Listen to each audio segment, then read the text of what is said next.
Ra'iisul Wasaare Ku-xigeenka dalka Mudane Saalax Axmed Jaamac iyo wafdi uu hogaaminayo ayaa maanta gaaray magaalada Jowhar ee xarunta gobolka Shabeellaha Dhexe halkaas oo si diiran loogu soo dhoweeyay.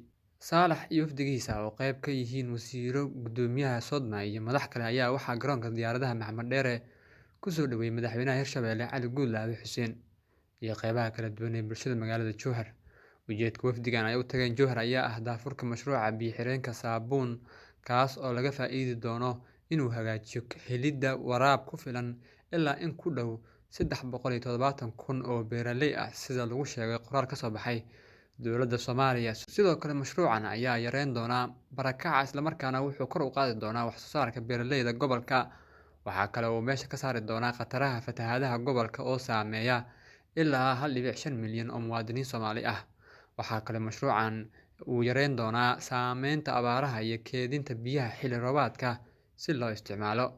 Fulinta mashruucan oo ay ku baxayso malaayiin dollar ayaa muddo dheer soo socday, wuxuuna fursad siin doonaa Hirshabelle oo mar kasta u nugul fatahaadaha Webiga Shabeelle.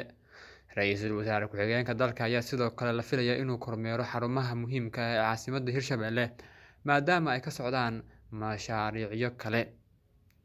Xuseen Maxamed Sigane, Som 365 Channel, Muqdisho.